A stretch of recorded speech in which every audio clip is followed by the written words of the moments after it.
Shalom, shalom, shalom.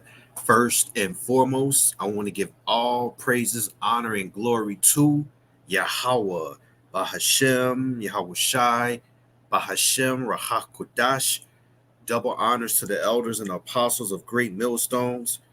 Peace and salutations to the elect, the hopeful elect, the governing body of the nation of Yarsha Allah, starting with the 144,000 men and the men, the women, the children, the believers of the name, in the name of Yahweh Hashem Yahweh Shai, in truth and sincerity. To you, I say Shalom. This is your brother, Amnanya Allah, coming at you with another lesson. Lord willing, it'll be edifying, straight to the point. I want to land back off the lesson I just did and make a correction because I said something that was off. Salaki to the Aquath, I'm sorry, to the Akim out there uh, who may have heard the lesson, and the Aquath, brothers and sisters, and you heard me quote 77 AD as the Roman siege, and it's actually 70 AD. So Salaki, Salaki, Salaki. Okay, that is incorrect, and I should be, aware of that. Just talking too fast, or whatever the case may be. Nevertheless, it prompted me to go a little deeper into the history behind some of these sieges and how the Deuteronomy 28 has and will continue to play out. Um, and so I'm gonna go into a quick video as well to back up the claim I made about so-called cartel using uh, cannibalism as a means of initiation. Which, when I said it, I should have had a video or some proof because that is a very bold statement, and I'm sure quite a few of you may have listened to that video and maybe you thought it was a little far-fetched or I might have been exaggerating. And so I'm not never going to do that when it comes to the word of the Lord. I'm going to make sure, like the Apostle Gabar always say, uh, on point, be on point, 100% true. uh, the way you bring this word out, you can't make any mistakes, and when you do, you must go back and correct it, and you must always be willing to take correction. And so I'm correcting myself, self-examine, and I wanted to make this a little bit more edifying, but also I don't want to make it too long neither. So we're going to go through a couple of precepts, check out this video, and then I'm going to close it out. But I hope and pray that this will be edifying. And there are some people I think I'm going to try to show them that came on my comment board and made some comments about cannibalism as if it's something you just throw around and it's not going to happen. So for you people, you saw the precepts that I brought out. So you obviously are not a true believer. So you can, exit. Don't come on my comment board because I'm not here to debate. I'm literally trying to help and push the word of Yahweh Shem Yahweh Shai, truth and sincerity, and Lord willing, someone will turn back and repent. So please, excuse yourself. If you don't think this is real, just wait when somebody knocking at your door, hungry as hell and ready to eat. Okay. So what I have here is a list of all of the captivities that the nation of Yasha Allah have experienced, starting with the Egyptian captivity, going down to the Assyrian captivity, and then this is the Babylonian captivity. And this Babylonian captivity is the captivity that Nebuchadnezzar, which is right here. Let me go here. This is the siege of Jerusalem. So this historical event is in the Book of Kings, as well as the siege of the Syrian siege, because there was a siege also. That was the northern kingdom, okay? But anyway, what we got right here is a quick excerpt from that siege. And I think what I want to do, I want to read this siege right here. I just want to read this. Nebuchadnezzar began a siege of Jerusalem around 589 BC. Many Jews fled to surrounding Moab, Ammon, and Edom, and other kingdoms to seek refuge. The Bible describes the city as enduring horrible deprivation during the siege. And we're going to read some of these deprivations. The city fell after a siege, which lasted either 18 or 30 months. In the 11th year of Zedekiah's reign, King Zedekiah, Nebuchadnezzar broke through Jerusalem walls, conquering the city, and Zedekiah and his followers attempted to escape, but were captured on the plains of Jericho and taken to Rabbah. Then Zedekiah's followers, including his own sons, were executed. And now the execution it talks about up here. Let's see if I can find it.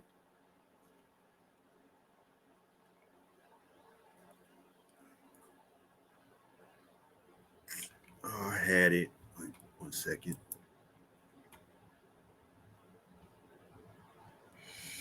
Slocky.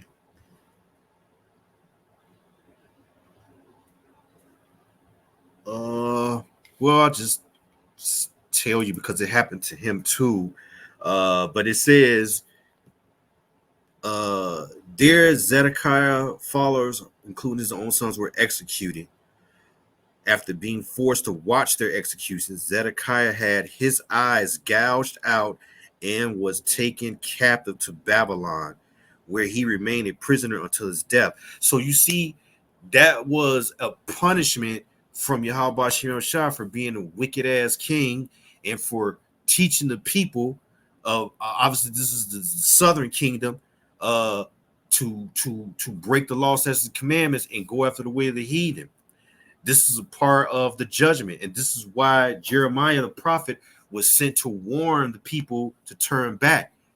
And as you can see, when I was reading in this captivity right here, there was cannibalism, all right, and in this one, and in this one as well, all right. This is the 170 AD where I went off at the Roman captivity.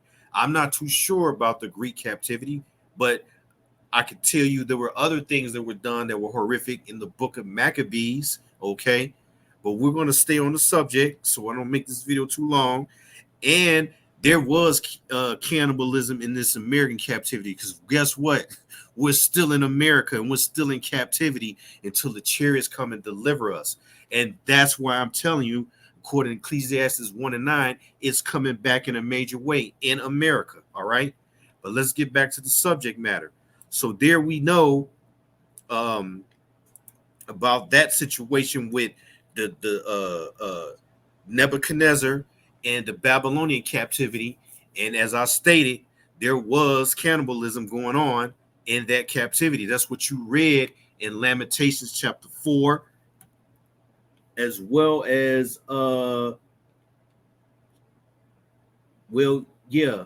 Lamentations chapter 4. Let's see, Jeremiah chapter 19 and Ezekiel chapter 5 and 9 verses. So Jeremiah chapter 19 and 9 and Ezekiel chapter 5, 9 through 10. So those was dealing with the southern kingdom, man. And then you also have 2 Kings chapter 6 and 24 through 30 clearly stated that this was talking about you're gonna have to deal with that. You know, I don't want to reiterate it all over again, but I'm just following up because I did make a mistake with not knowing the date of the siege. Now, since we're here and I was speaking of the northern kingdom in a certain excerpt of the video that I posted, and I spoke about how the cartel is actually using this now as an initiation tool to become a member. So what I want to do is do a real quick video. I'm not going to play the whole video. I'm just going to play a portion of it, and you're going to see exactly what I mean and that I wasn't, exaggerating. And you must know that these people are coming into the country right now. Okay, they're here already. And they're going to be doing these things because the Lord is going to use them as judgment tools. So without saying too much more,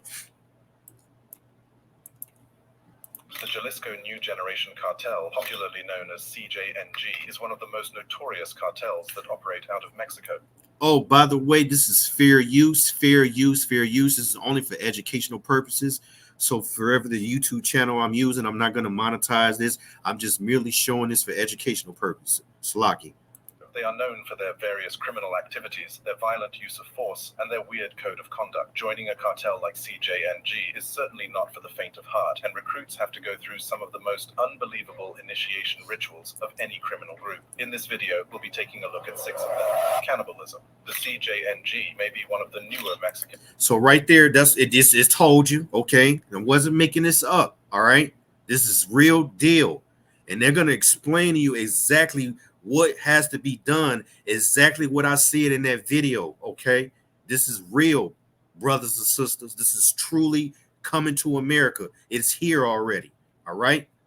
Cartels, but when it comes to cruelty, they certainly are at the forefront of it all. The cartel doesn't discriminate when it comes to consuming body parts, and it seems that they have taken a liking to feeding recruits raw human flesh to test them. Cannibalism has been a big part of the rituals for recruits of the CJNG since 2015. The CJNG's La Escuela de Terror, or the School of Terror, trains future members on everything they need to know about how the cartel operates. The schools are basically camps in secret locations, typically in rural regions. The locations of these schools are closely guarded, and anyone who reveals the locations faces a painful and often slow death. Primarily, rookies are trained in the use of weapons. However, at some point in time during their 4-week training, they are then forced to become man-eaters. When cannibalism found its way into the cartel's school, it became standard that all recruits go through this process. It's not like the cartel lacks so much protein that they have to opt for a human substitute or anything. It's mostly to harden the recruits more than anything else. Recruits may be fine with killing, but it takes special guts to eat the flesh of another human being. It's the kind of image that can make just about anyone consider dropping the meat diet instantly, but the cartel instead demands it of its recruits. The training that members go through in the schools of terror are some of the harshest things ever. It is quite on brand for this form of absurd ritual to be part of it, really. A former recruit of the cartel once anonymously, for fear of his life, came out to give his experience at a school of terror. I've been there, and there was a lot of cannibalism. They recruit them, and then they start working on them.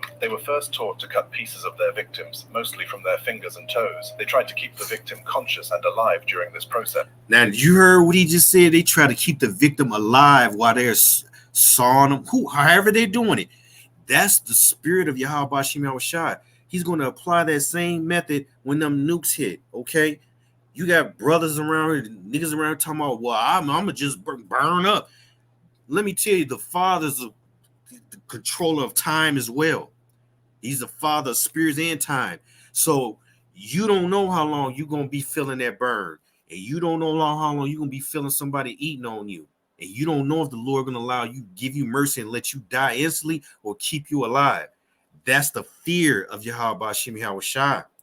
After this, he claims that they were required to publicly eat pieces of their victims in front of the boss. They had to do it without reacting or vomiting. If they couldn't, they were beaten. He went further to explain how they got recruits by offering a lot of money once they became a part of the cartel. However, this, like many of the other things the cartel offers, is a lie to the cartel. Forcing recruits to be cannibalistic is a way of letting them know those who are as unfeeling as they wanted them to be. It also helped in weeding out those who are perceived as weak. Typically, when initiates reach this stage, there is basically no way out, at least no way out alive. According to former Chief of International Operations for the DEA, Mike Vigil, it's almost always a one-way trip at these schools of terror. The only way out of there is feet first. If terror school recruits show fear or commit errors or infractions, they instantly become the victims of the other trainees who dismember and decapitate them, and their flesh is then eaten. Eating human flesh isn't the only thing they do either. The recruits are forced to live every day with the bodies of their victims around them. They live each day literally surrounded by death, and they have to get comfortable with it. They have no choice. It certainly would be quite scary to go to bed each day knowing that there are corpses in the camp, and even if the thought of it is not as terrifying, the smell would be quite horrible, and they would have to participate in chopping off of the bodies either for disposal or to prepare for their consumption. They also had to constantly hear the wails and screams of the victims in the camp, who were almost certainly going to be tortured and or killed. It almost makes you wonder why anyone would want to join the cartel in the first place. Well, for many of the people who join, it's because of the prevailing effect that narco culture has on society.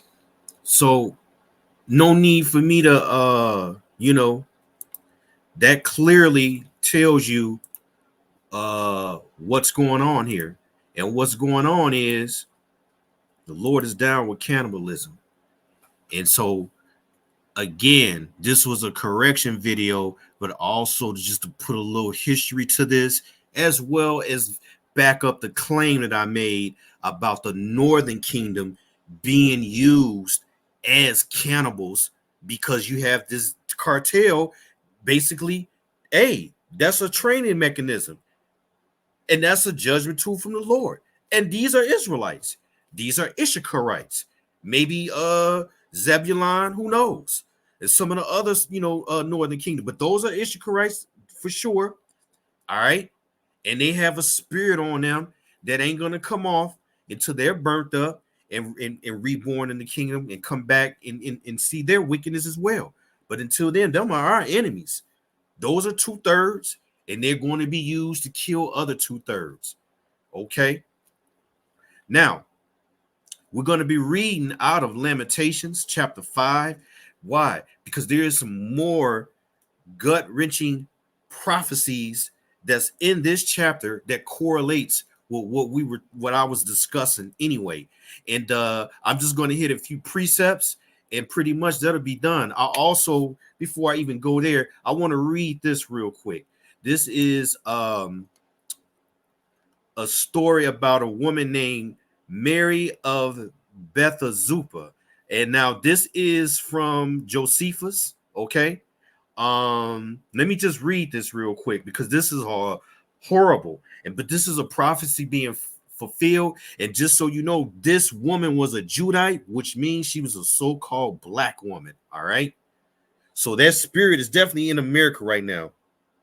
When you see what this short story here says. So the story of Mary of Bethazuma is a story of cannibalism told by Josephus in his Jewish War, which occurred as a consequence of famine and starvation during the siege of Jerusalem in August of AD 70 by the Roman legions commanded by Titus. The tale is only one account of horrors suffered by Jerusalem in the summer of 70 AD.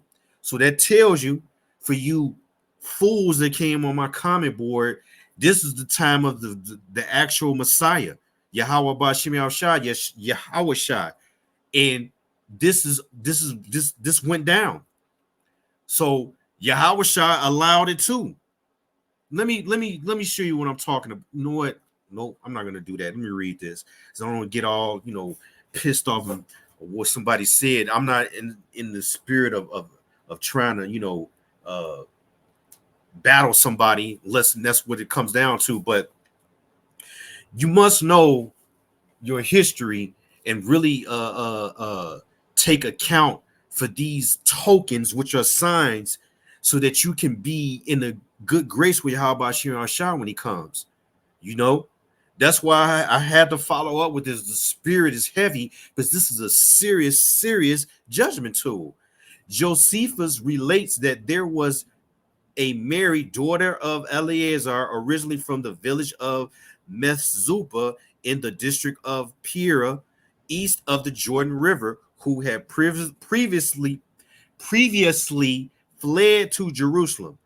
Distinguished in family and fortune, her property and treasures and food had been plundered by the Jewish defenders of the city during the siege. Famine was eating her mind out. It says heart, but she was going crazy because she was hungry, and the rage consuming her still faster. Maddened by hunger, she took the infant in her breast and said to him, "Poor little mite, in war, famine, and silver strife, why should I keep you alive?" So she's about to justify what she's about to do. And that's what a lot of you so-called black women gonna do. When your husband is dead and you don't have nobody, but you got about 8 or 9 baby children, you however old they are, you got one, you just might get this, he just might put that spirit on you because of your wicked nature and how you lived your life. You gotta, this is a prime example right here. Okay, it says, With the Romans, there is only slavery, and that only and that only if alive when they come, but famine is foretelling slavery, meaning this famine right now is superseding slavery, and I need to deal with this now because I'm hungry. Says, and the partitions are crueler than either. Come, you must be food for me. To the partitions an averaging spirit, and to the world a tale, the only thing left to fill up the measure of the Jewish misery, which is the so-called Negro. All right. And in defiance to all natural feeling, she killed her son, then roasted him and ate one half, hiding the rest. Come on now. Come on. That's a Judite woman that did that. Okay. Almost immediately, the rebels appeared, sniffing the unholy smell, and threatened to kill her on the spot unless she revealed what she had prepared. As she uncovered what was left on the child, she offered them a share. They left in horror, and the entire city could not stop thinking of this crime and abomination. When the news reached the Romans, some refused to believe, some were distressed, but on most, the effect was to add enormously to their detestation of the enemy at hand. Titus disclaimed all responsibility as he had reportedly offered peace and amnesty for surrender. So Titus is basically like, it's not my fault that this nigga woman ate her son. Okay. At the end of the day, I'm offering peace and for them to come and kneel to me under slavery. But you know, the story goes, the Jews fled. Okay. So now look, this is Lamentations chapter 5. Now, this is still dealing with the Babylonian captivity. However, it speaks of more judgments that are coming, okay? And it's imperative, again, that our people wake up and accept the fact that this is a tool that the Lord uses. And there's some stuff in here that I'm going to mention also that's going to be coming down the pike as well, that the brothers continually talk about, but nobody takes heed. And I'll always say Isaiah 6 in 8 through 10, the Lord clogging up them ears. He's not allowing a lot of you to get that fear. But those of you who have the fear, be thankful, because it's going to allow you to prosper in the time of Jacob's trouble. When I say prosper, I mean you're going to be able to deal with the sounds and the terror that the Lord is doing, because it's going to be at work. The spirits are going to be let free, and it's going to be much bigger than what we can ever imagine. The scriptures constantly tell us this. All right. So this is Lamentations chapter 5, verse 1 in the NLT. Lord, remember what happened to us. See how we have been disgraced. Our inheritance have been turned over to strangers, our homes to foreigners. Right. This is the siege in Babylon, okay? This is where you're going to get a glimpse of what's coming to America. All right. And if you didn't know, this is the Neo-Babylonian Empire. And if you look the word Neo up, it means young. All right. So where's the old or the elder Babylonian Empire now? America.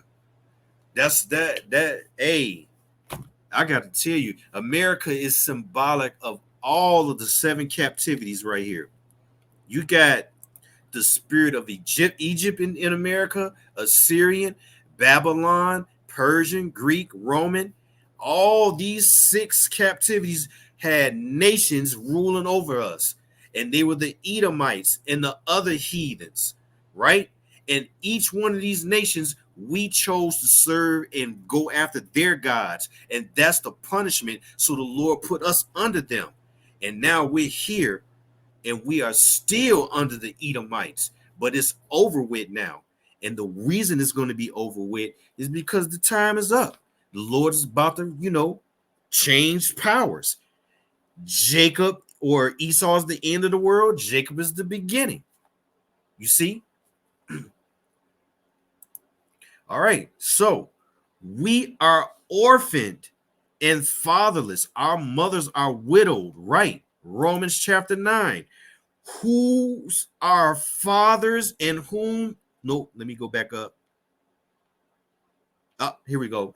Who are the Israelites who pertain to the adoption and the glory and the covenant and the giving of the law and the service of Yahweh and the promises? Why did I bring that out? Because here in the Roman captivity, it took Yahweh to bring us back to Yahweh, because he's calling us this is being acknowledged that we are orphans, meaning we are cut off. We are no longer children or sons of the Most High. He's not dealing with us right now because of all the wickedness. So we were cut off, okay?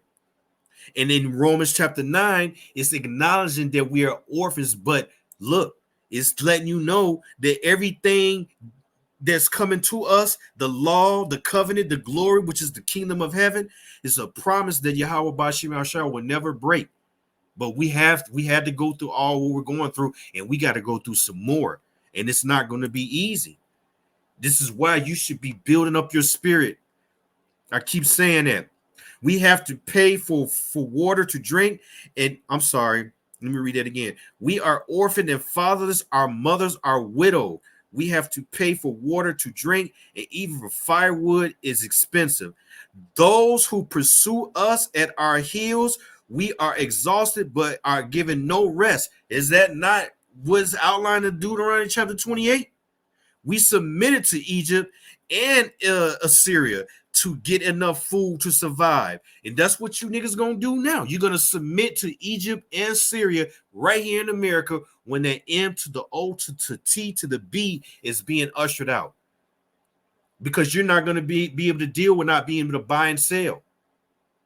So you're going to break down. Like, I'm praying that the Most High, Yahweh, give me the spirit to endure. Nobody just can say they're not going to. I know people say, I ain't going to take it. But, hey, if the Lord wants you to take that chip, you're going to take it. Why? Because he's not dealing with you. You weren't written in the book of life. So you're going to die. You're going to take the chip, or the MO to the T to the B. You're gonna insert it. You're gonna, get sick and all that stuff, and then you're gonna die a grievous death. You see, so we're really in a serious time right now, and I have to say this real quick, that one thing that I'm starting to see is the stuff that deals with this specific subject matter is being frequently brought up in other stories. They might not eat the child, but they're putting them in ovens. You just quite a few so-called black women has done this act already. So that's that perverse spirit that the Lord talking about. I believe is Isaiah chapter 19. Okay. It says, our ancestors sinned, but they have died, and we are suffering the punishment they deserve. Right, because of this right here. This is Exodus chapter 20, verse 10.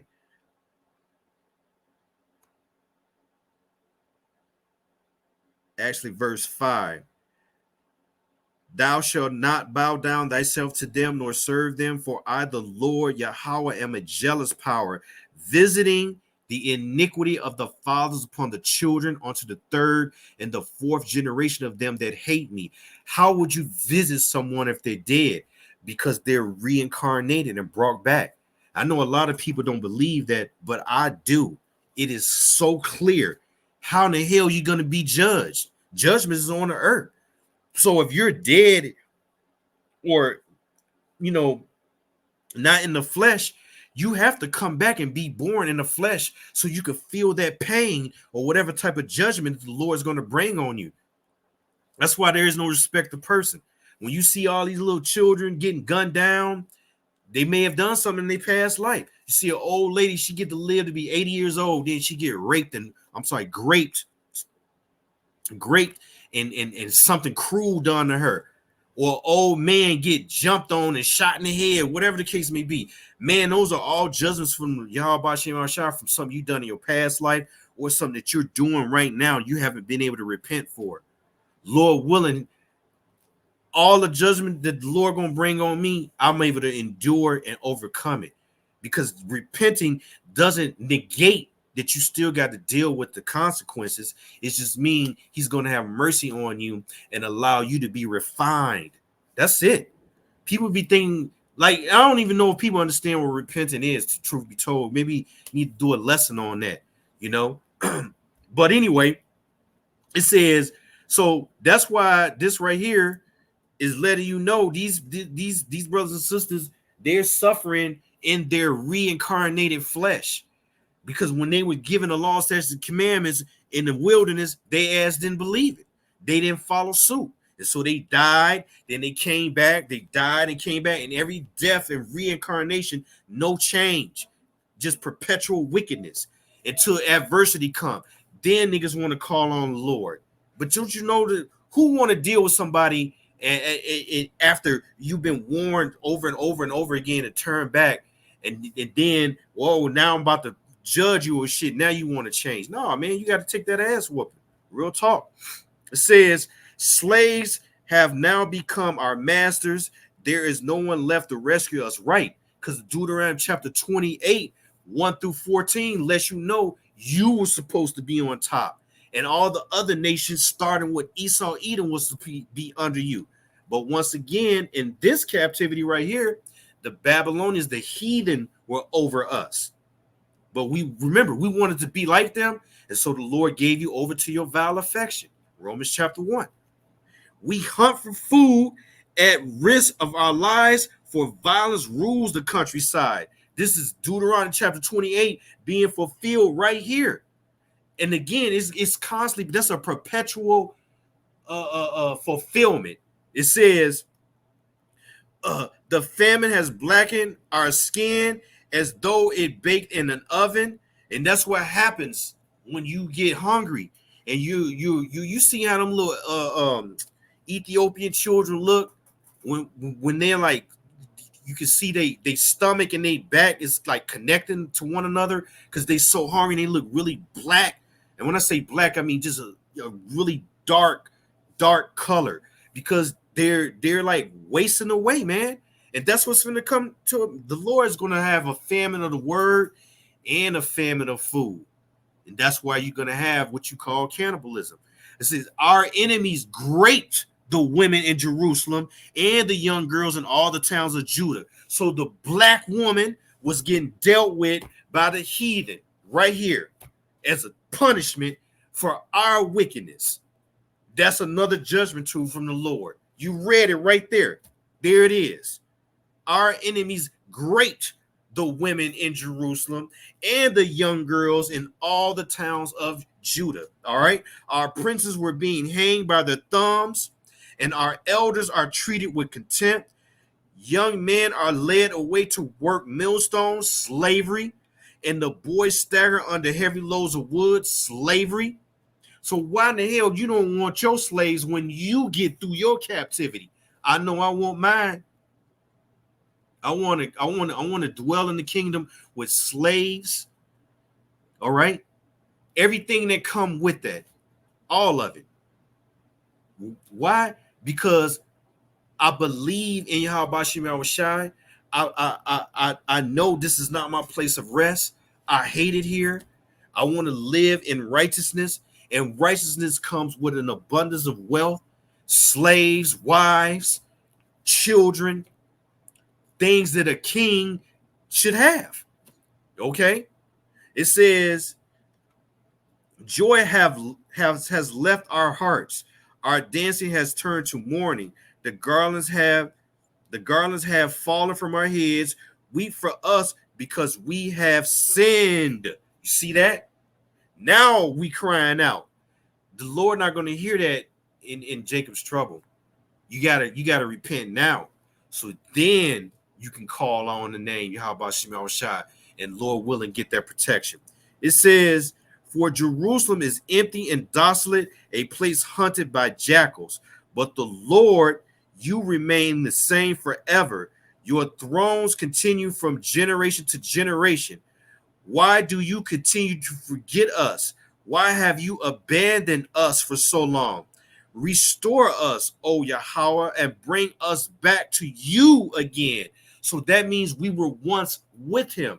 That's why Romans chapter 9 really is for the Israelites only. It's for no other nation under the sun. It's for the Israelites, the biblical Israelites, starting with the Negro, Latino, and Native Americans, and the Israelite foreigners. You know, the ones that look like the other nations, but they're actually Israelites.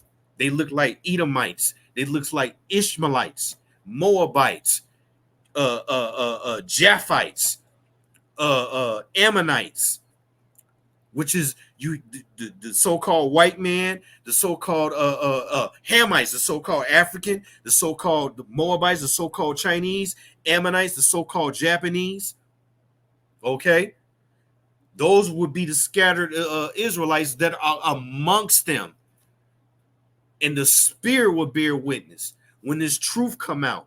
Obviously, the seed land has to go back to their father as well. But at the end of the day, yes, Israelite foreigners too, you need to repent as well, because you too can get it. It says, restore us, O Lord, and bring us back to you again. Give us back the joys we once had. Or have you utterly rejected us? Are you still angry with us still? The answer is yes. He is still angry with us. He is still giving us the business, but there's grace and mercy too, because of the sacrifice our Lord and Savior Yahushua did. So we need to remember that, take heed to that, and know that these judgments are coming. I just gave you some historical history from the Southern Kingdom, from that nigga woman Mary, not the Mary of Yahushua, but you know, that was a common name, and that was a so-called black woman who ate her child, ate one half of it. All right. And then I just showed you the video with the cartel and what they doing. They about to get busy. So this is real, and it's going to increase. And I'm just thankful that Yahweh Shem Shai gave me the spirit to try to dig in and bring out, Lord willing, an edifying lesson, as well as correct the fact that I went off when I said 77 AD. It was 70 AD was the siege of the Roman captivity. Okay, and there was cannibalism going on in that time as well. I just showed you. All right, so Lord willing, this was edifying and straight to the point, and I want to give all praises, honor, and glory to Yahweh, Bahashem, Yahweh Shai, Bahashem, Rahakwadash.